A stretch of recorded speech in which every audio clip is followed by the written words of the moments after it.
Bharat live Hindi में एक बार फिर से आपका स्वागत है। मैं हूं आपके साथ अबू दर्द अकरम और आप देख रहे हैं भारत लाइव हिंदी।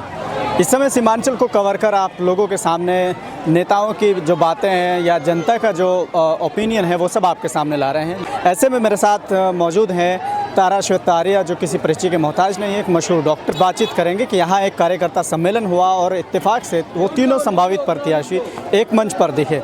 तो जानने की कोशिश करते हैं कि क्या यहाँ पर तीनों अपनी शक्ति दिखा रहे थे, शक्ति प्रदर्शन कर रहे थे या क्या था, और कैसे चुनाव की तैयारी चल रही है और कितना भरोसा है, कितने % चांस है कि उनका टिकट होने वाला है, या क्या सोचते चुनाव को लेकर। बहुत बहुत स्वागत है आपका भारत लाइव हिंदी में। भारत लाइव के जितने भी व्यूवर्स हैं उनको मेरा बहुत बहुत अभिनंदन, नमन। जी, आपने पूछा कि यहाँ पर आज क्या हो रहा था, तो आज हमारे यहाँ पर कार्यकर्ता सम्मेलन हो रहा था, जिसमें कि हम 3 प्रतिनिधि हैं जो कि किशनगंज विधानसभा से चुनाव लड़ रहे हैं, जिसमें कि तारिक अनवर हैं, निहाल अख्तर हैं और एक मैं हूँ डॉक्टर तारा श्वेता आर्या। हम तीनों को अपनी अपनी बात रखनी थी और जनता की राय जो जिसको पसंद आएगी, जनता जिसको पसंद करेगी उसे ही अपना। आपने पूछा ना अभी कि टिकट की दावेदारी कितनी है, तो टिकट की दावेदारी तो जनता के ने वोट कर दिया है। जनता जिसे पसंद करेगी तो वो उसी को जनता चुनेगी, जिसको वो ही यहाँ का प्रतिनिधित्व करेगा, क्योंकि जनता का राज यानी जन सुराज। जनता ने फैसला ले लिया है, या जनता का रुझान आपको क्या लगा कि किसकी तरफ अक्सरियत है, किसकी तरफ मेजॉरिटी है? अब ये तो पत्रकार आप हैं, आपने ही देखा और सुना कि किसकी तरफ रुझान ज़्यादा है। ये तो आप ही अच्छा बताएंगे मुझसे ज़्यादा कि रुझान किधर ज़्यादा है। लेकिन जो हमने देखा है वो अलग चीज़ है, लेकिन दर्शकों को अगर आप बताएंगे तो कैसे बताएंगे? दर्शकों को मैं बताना अगर चाहूँगी तो ये कहना चाहूँगी कि मुझे अपार समर्थन मिला है और मुझे इस बात की बेहद खुशी है कि यहाँ पे पोटिया सिंधिया के लोग मुझे बहुत पसंद कर रहे हैं और किशनगंज के लोग भी मुझे काफ़ी समर्थन दे रहे हैं। तो इस बात के लिए, उनके अपार समर्थन के लिए और जनसुराज को अपार समर्थन के लिए बहुत बहुत बेहद शुक्रिया और बेहद धन्यवाद और बधाइयाँ आपको।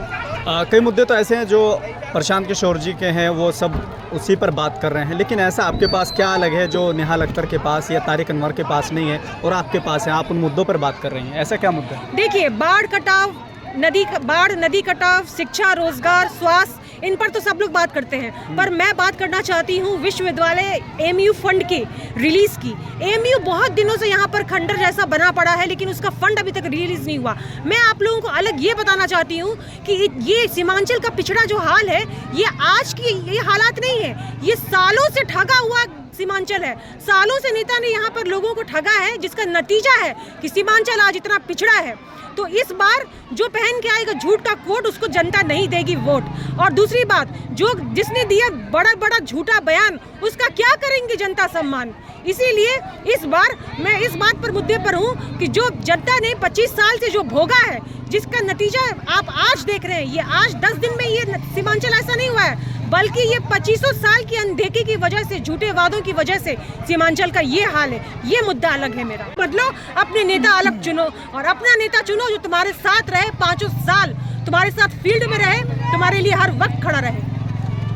आप लगातार फील्ड में जा रही है, जनता से बातचीत कर रही हैं और अपनी बातें जनता तक आप पहुंचा रही है, लेकिन जैसे अभी बिहार बदलाव यात्रा निकाली है, उसके बाद राहुल गांधी ने वोटर अधिकार यात्रा निकाली, तेजस्वी यादव ने अधिकार यात्रा निकाली है और असदुद्दीन ओवैसी ने अभी न्याय यात्रा निकाली है। उनको लेकर क्या आप कहेंगी? हाल ही में जो यात्रा निकाली गई न्याय यात्रा ओवैसी की, क्योंकि आप पहले AIMIM पार्टी में भी रही हैं, तो क्या सोचते हैं न्याय यात्रा? मैं ये सोचती हूँ कि वो अपना काम कर रहे हैं, मैं अपना काम कर रही हूँ। मुझे उनके काम से कोई वो नहीं है, वो अपना पार्टी का काम कर रहे हैं, मैं अपने जनता का काम कर रही हूँ। मुझे अपना जनता के बारे में सोचना है, क्योंकि मेरा पहले ही मैंने कह दिया कि जनता का राज यानी जन सुराज, जनता का शासन यानी जनता का नेता। तो जनता की बेटी हूँ मैं, और जनता की बेटी ही अगर प्रतिनिधित्व करेगी यहाँ का, तो यहाँ का जो मुझे किसी चीज़ की कमी नहीं दी है ऊपर वाले ने, लेकिन मैं यहाँ की दुखाल बदहाली जो दुख देखा है मैंने, बच्चों के पैरों में चप्पल नहीं, कपड़े नहीं, बदन पर मैंने रैली में घूम घूम के देखा है,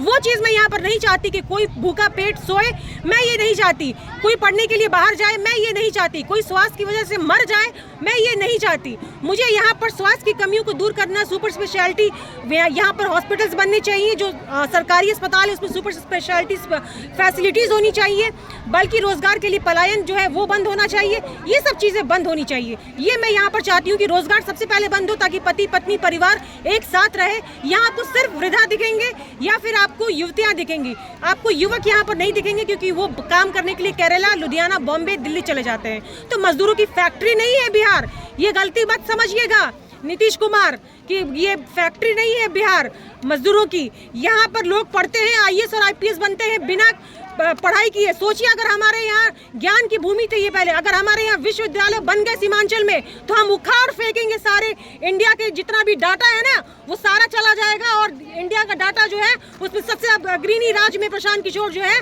बिहार को लेके चले जाएंगे। इसीलिए मैं कहती हूँ कि मन के जीते जीत है, मन के हारे हार, बिन लड़े जो हार गए उन पर है धिक्कार।